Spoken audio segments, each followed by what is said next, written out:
This is 7.EE.1, 7th grade, Expressions and Equations 1, Video 2, Expanding and Factoring Expressions. I have a few extra terms to put into your journal, so please write those down and define them. I believe those are expand and factor. All right, so we're going to take this expression 4 multiplied by the quantity of 7x minus 2.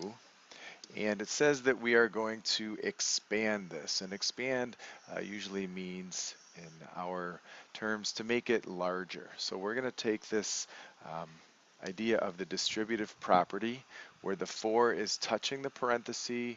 We need to recall that the 4 is going to get multiplied by each term on the inside. And we've talked about terms earlier in this chapter.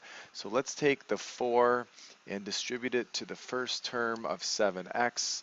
So that means we're going to take 4 multiplied by 7x, and then we are going to take the 4 and multiply it by your negative 2.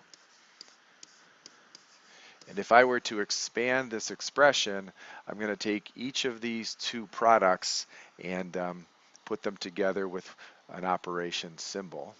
So 4 times 7x is 28x, and 4 multiplied by negative 2 is negative 8. And we have our expanded expression using the distributive property. So we have 28x minus 8. Final answer. And in the standard, it says we're also going to be using rational numbers in the form of fractions. And this is probably going to be the bulk of the lesson, using these fraction coefficients and fraction constants. So let's see how this one's going to go. We take 4/9. We're going to distribute it to the coefficient of 2/5 of x and to the constant of 3/8. And again, the idea of the distributive property is when we have a number that is touching a parenthesis without a symbol, operation symbol in between, we know that that is a product. So we are going to multiply 4/9 by 2/5 x and by negative 3/8. So if I come off to the side here, let's take our first one.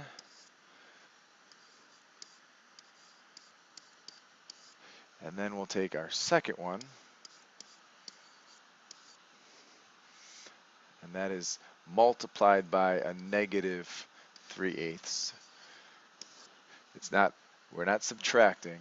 This is a multiplication grouping symbol with a negative constant called 3/8.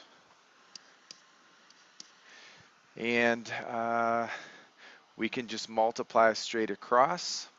So 4 times 2 is 8, and 9 times 5 is 45 with our x variable. 4 times 3 is 12, 9 times 8 is 72, and we know that this is a negative fraction. And let's go write that out as a expanded expression. So we have 8/45 x minus, because it was a negative, 12/72. And I'm looking at 12/72 thinking that it is reducible. You can't simplify 12/72, but when you're talking about expanding these expressions, we want to know if we were to factor them, what the original number is on the outside of our parentheses. So in this case today, we are not going to be simplifying these expressions when it comes to reducing our fractions. It's important to know that our fraction was 12/72. if we were to have to go and factor out any, I guess, finding the greatest common factor, which is what we're going to be doing in the upcoming screens. So this is going to make a little bit more sense. It's going to become more clear. So we're going to leave this as the given expression.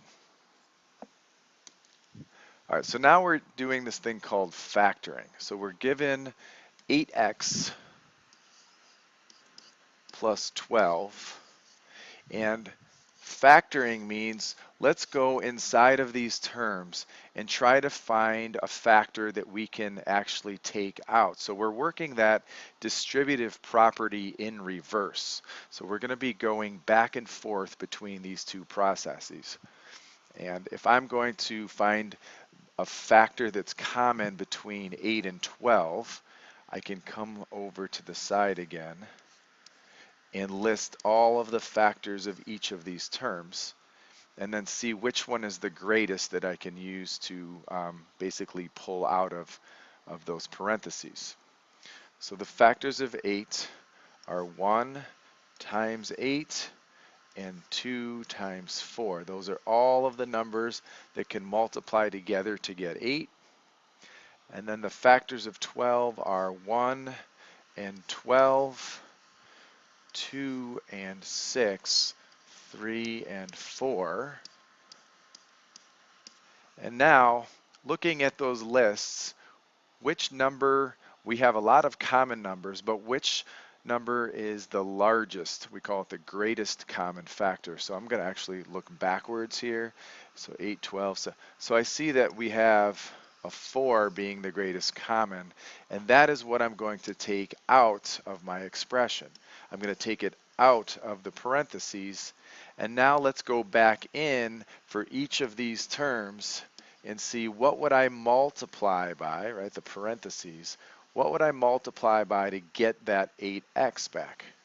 Well, 4 times 2 would get me my 8x, and then I have my addition sign because I'm looking for the number to multiply to get 12, so 4 multiplied by positive 3.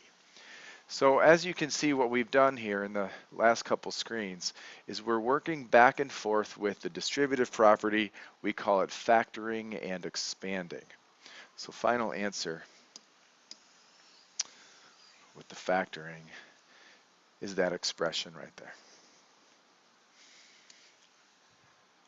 All right, so now we have 15x and 21. I'd like you to pause the video and see if you can factor out a common, of course it's called a common factor between each of those two terms.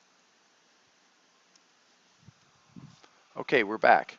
If I took the term 15x and used its coefficient, and then I had 21,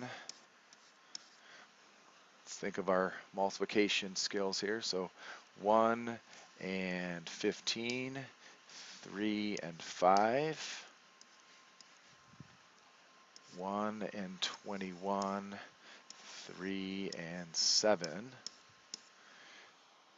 And it looks like we have the greatest common factor, the largest one being a 3. So let's take a 3 out. Let's factor a 3 out. And now let's go back into the parentheses and say, well, 3 times what gets me 15x? 3 times 5x. And what's going to get me a positive 21? Well, 3 times positive 7 will get me a 21. Okay. Now, let's raise the difficulty level a little bit. We can also do this with fraction coefficients and fraction constants. We are going to look at the numerators separate from the denominators. So let's see if our two terms have a common factor in the numerators and denominators.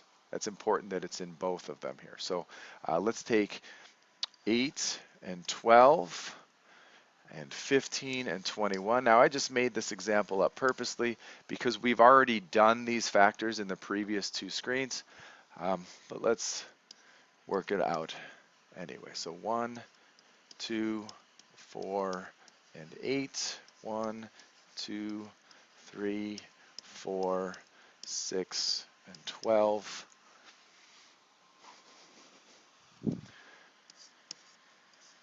All right, now our denominators. 15 would get us 1, 3, 5, and 15. 1, 3, 7, and 21. And we decided that our greatest common factor of the numerators will be a 4,